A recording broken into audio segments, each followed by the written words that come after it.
What's goody to any and everybody who may be listening? Okay, we're getting at Arumala, Ricola. We are getting we coming for that head, bitch. I'm hearing we coming for the head. And speaking of the head, let's go ahead and talk about some shit that happened the other day when I was out on my route. When I was out there getting those cans and those bottles to transfer into some cash just to get some food to eat on my own planet within my own celestial body where my consciousness was pulled out of it by this aroma character. Okay, let's get into what happened while I was on my route that day. So I was raging. Like, I'm not always raging. These rages, they come every once in a while. I would say probably every full moon or something like that. It could even be the new moon. Sometimes it's swap, or sometimes I don't rage at all. But nonetheless, these are sacred rages. These rages come about as a result of energies being pushed up, which means energies coming to the surface, energies being seen and felt. So, nonetheless, on this day, I was raging.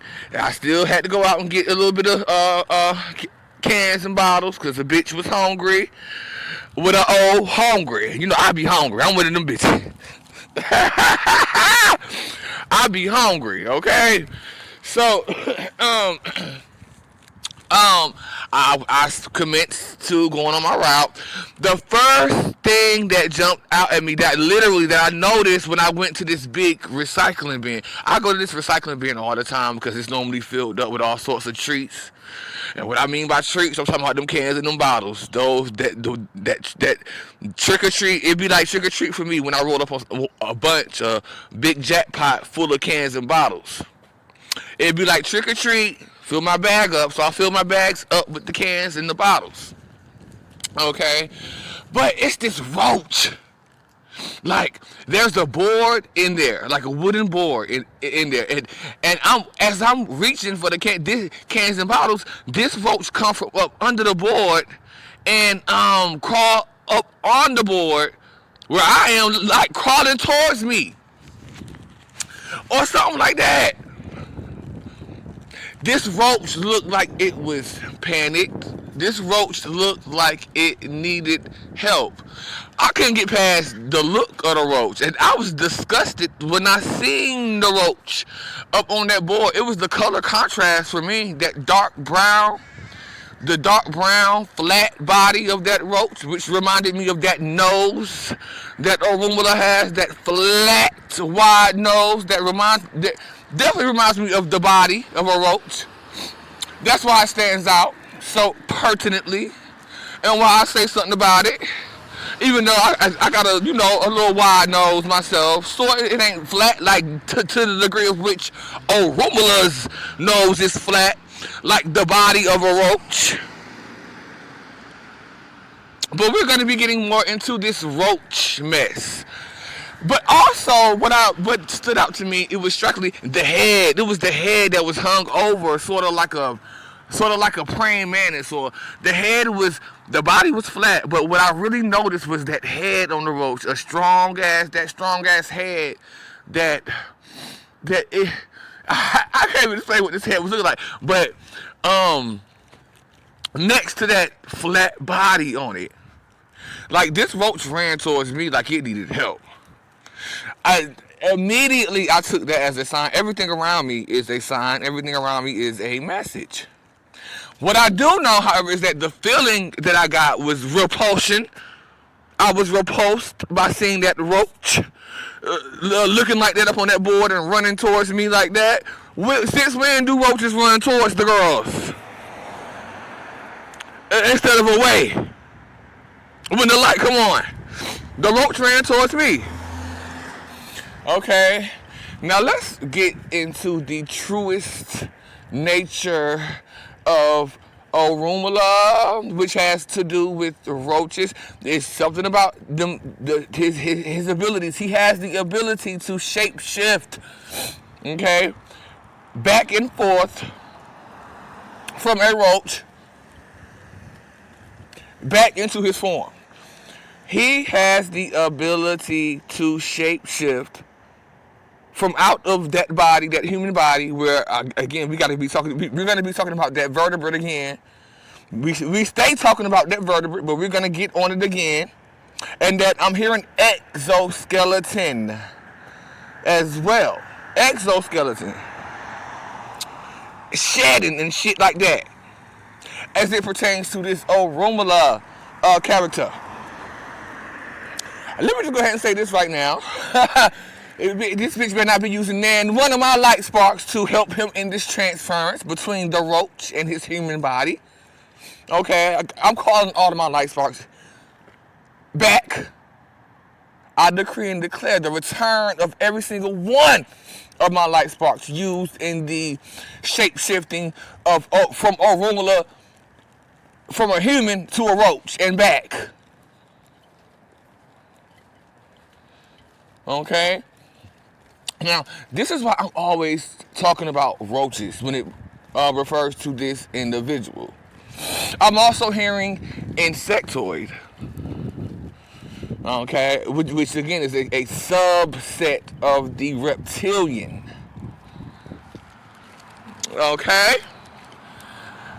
What else? I also wanted to mention okay, yeah, and the underground, how that relates directly to the underground with the roaches. And these roaches been here. They are probably the longest. Roaches have been here. There is a connection between roaches and Orumala. No shade. Absolutely. Okay? However, I did want to get back into some things that I may have forgotten to mention yesterday about the way his protection was set up, or the way that I clung to him. When all of that energy, when a lot of the energy settled down from the Big Bang, when we first encountered each other, there was a Big Bang. That energy had to settle down a little bit before things started. So once that energy settled down, again, I began to travel to him. Okay, without trying. Like, this was effortless. If I could have, I could not stop myself from going into his field and visiting him. And so let me tell you what he did. Like the typical narcissist would do, even though this individual transcends that of narcissism. This is not a narcissist, but this is the father of narcissists and things of this nature.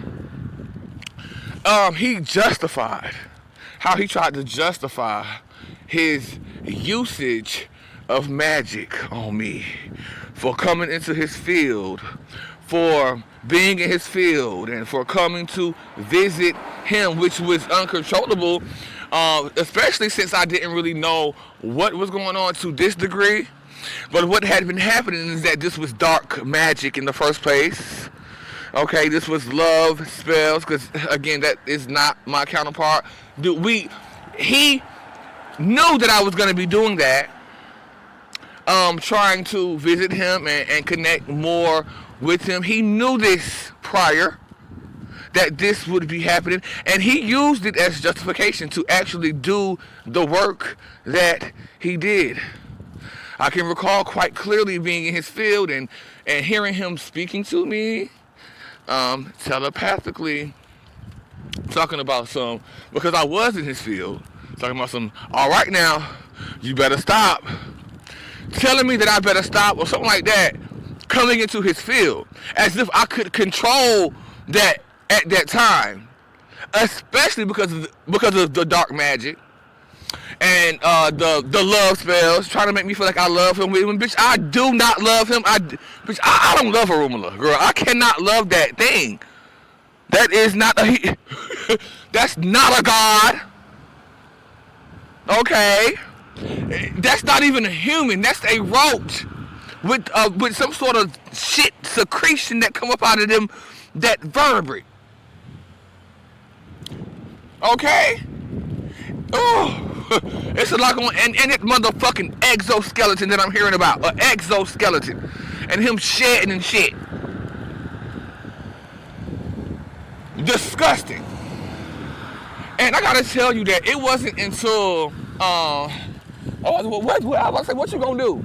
This car, child. But it was not until the rape. I have to mention that it was not until we were down in the sacral and at this rape where he viciously raped me and cursed me. The dick was up in me, and I'm telling you, that dick had spikes and coming out of it and everything. Excuse me. Okay, excuse me.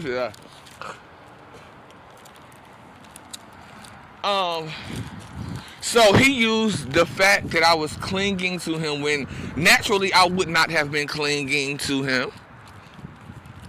Naturally, I wanted that bitch out of my hair for the longest. It's been these spells and this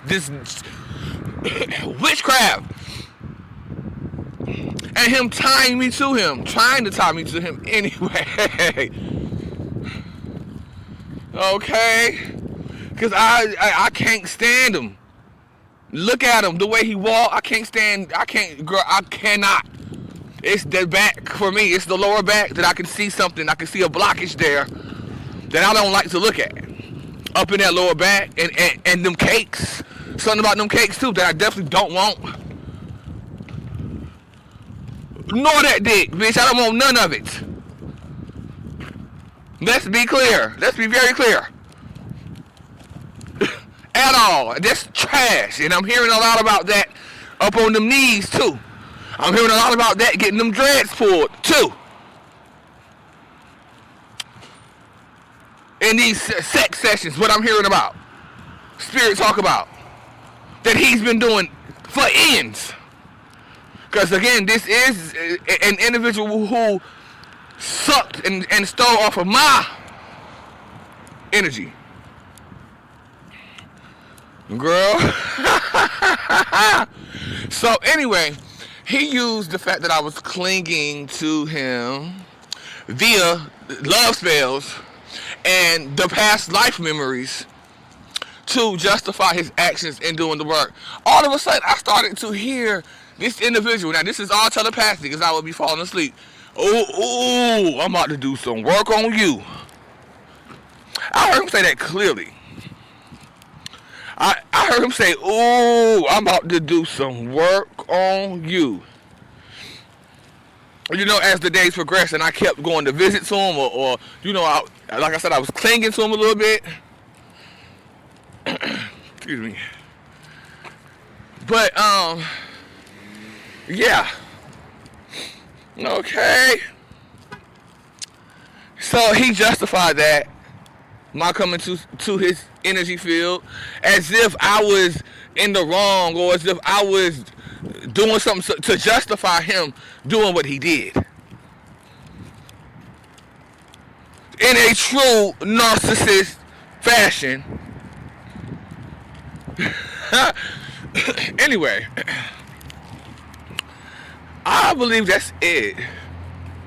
But thank you. Bye-bye.